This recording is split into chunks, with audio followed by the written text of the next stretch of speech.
So how I'm an orphan doctor is basically I left my job. What a wonderful.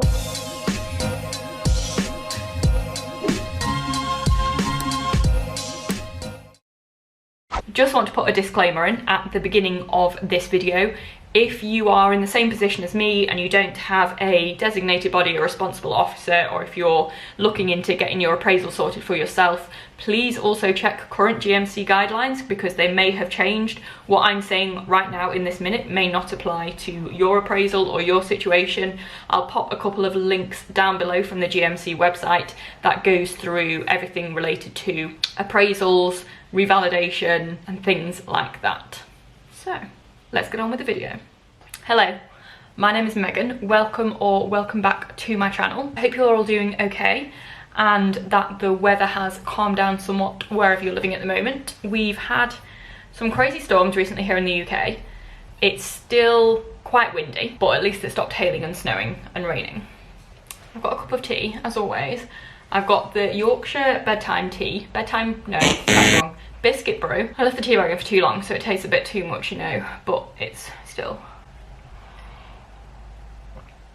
good. Today, I'm going to be talking about a slightly niche subject, and it's that of being an orphan doctor. So this sounds a lot more dramatic than it actually is. So basically, an orphan doctor is one who doesn't have either a designated body or a responsible officer. And I'm going to go through each of these terms going along because to non-medical people or to medical people who haven't thought about this or haven't been in this situation may not fully understand what each of the terms are. So basically, when you're a doctor, you need an annual appraisal. So this involves having a meeting with your set appraiser by your trust and going through your portfolio for that year. So your CPD or continuing professional development that you've done that year, your reflections, your case-based discussions, your clinical stuff, any incidents, things like that. And I'm going to go through that in a bit more detail later. But you have one of those a year.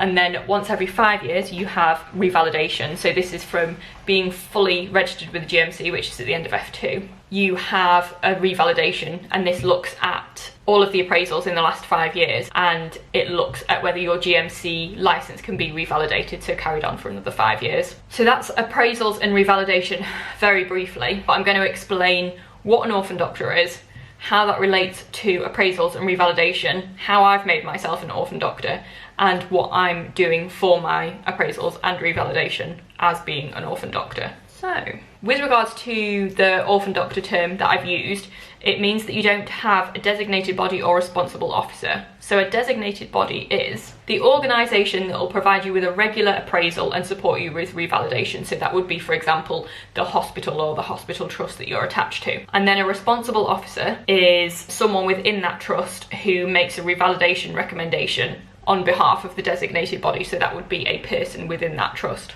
So how I've become an orphan doctor is I don't have a hospital or a trust that I'm attached to, because I'm working mainly as a tutor at the moment in the medical school. I don't have a clinical body that I'm attached to. So because of that, I don't have someone who does my annual appraisals, and I don't have someone within that trust that would recommend me for revalidation. So as I mentioned, revalidation happens every 5 years, so I actually don't need to be revalidated again until 2026, which is very helpful. But I do need annual appraisals going along to work towards that revalidation. So I briefly mentioned at the beginning of the video elements that are included in the annual appraisal, but I'll go through them in a bit more detail for people who haven't had an appraisal before or is wondering what is involved.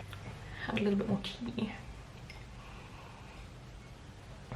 So your annual appraisal is usually done with someone who you don't know. It's usually someone within your hospital trust, but it's someone who you don't normally work with. And it looks through your portfolio. So in the portfolio, you have your CPD, which is continuing professional development.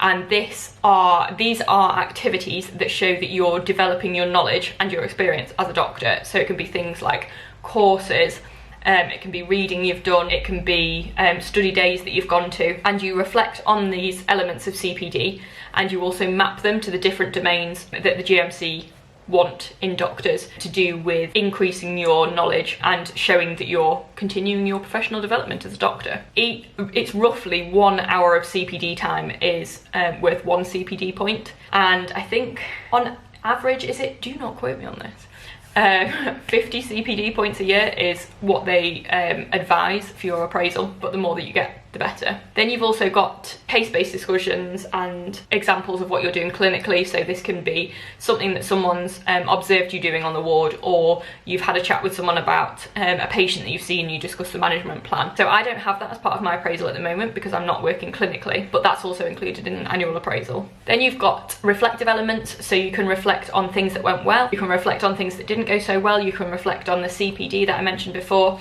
but you're basically saying what happened, how you felt, how it's going to change you in the future. Quite a lot of medical schools do this already to prepare you for it, so that would also be included in your appraisal. You've then got anything like significant events or any complaints you were mentioned in, any particular compliments as well from people, and then you'll get feedback from patients and your colleagues as well. So this is all included in the appraisal. And then you set PDP goals, which are personal development plan goals. So these are things that you want to carry out in the next year, and you map your goals of how you're going to do that, moving towards that. So that's basically what's included in an appraisal, and you meet with your appraiser, usually it's in person, but at the moment it's online, and then they say if yes, they recommend that you're appraised for that year, or no, they're not, or this is what you need to do to be appraised for the year. And then hopefully that happens successfully every year for 5 years, and then you're put into revalidation, and that's the GMC looking at your appraisals to see if you should be revalidated. So they're the annual appraisals and the 5 yearly revalidations. So how I'm an orphan doctor is basically I left my job. So I was working in care of the elderly, then decided that I wanted to move to sports medicine, so left my job in the hospital. I still work now, but I work non-clinically largely, but still have some shadowing work experience, sports medicine things. My battery's flashing, which is great, so I'm gonna have to switch that round. We'll get to the end of this bit. Yeah, so I don't have a hospital trust that I'm attached to, and I don't have a responsible officer within that designated body of the trust that I'm attached to. And that's how I became an orphan doctor. Okay, some time has passed because apparently I'm incapable of keeping the batteries charged, so I've just had to do an emergency battery charge, and it's a little bit darker, but we're just gonna roll with it. It's like quite a bit darker on my face. I just don't have lights. Anyway, so how I've been doing my appraisals without having a designated body or responsible officer is I have used a company called Medsu. So this is a company I heard about from one of my friends who's a psychiatry doctor, and they're a company who does appraisals for doctors like me who are orphans, who don't have any attachments to anyone. So they send you the form to fill in, the appraisal form to fill in, and you go through all the different elements that I spoke about before that you do in an appraisal. And then they have a team of appraisers who go through the form, then you have an appraisal meeting, and then they create an output form that says if they agree with the appraisal or if they don't, or if there's anything that you need to do. So I had some comments on my form that I just needed to add different bits to my appraisal form for it to go through, and then from there you then have generated what they call a Rev 12 form. I can't remember what a Rev actually stands for, presumably revalidation, and that's uploaded to the GMC website. And a Rev 12 form is for doctors that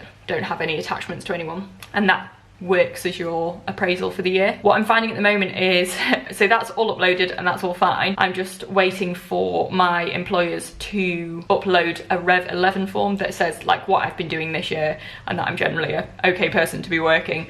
One of them has done it within about 30 minutes of me sending the email, so thank you very much to that person, and I've just sent the other one off as well, and then hopefully that'll be the appraisal done for the year. Cost wise, there are different appraisal companies that you can use, but this is one that was recommended to me and they seemed really friendly, really good at answering emails, so I went with them. So cost wise, how much do you cost? A few moments later. I've just gone through the emails from Medsu. So the subscriptions are £30 for a year, the appraisals are £230, completion of the Rev form is £90, so that's just for the Medsu part. And then when I uploaded the Rev 12 form to the GMC website, that also cost £261 randomly, and then you've also got your GMC fees on top of that.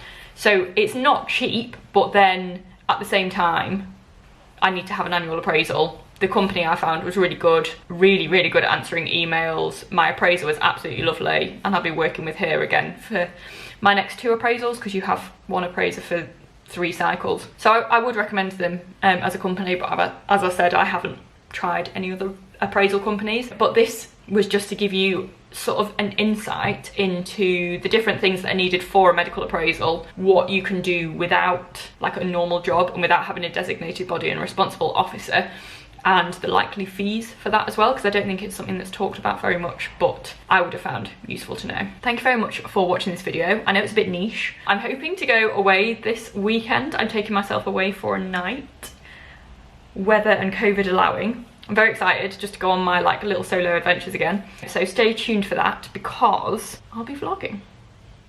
What a wonderful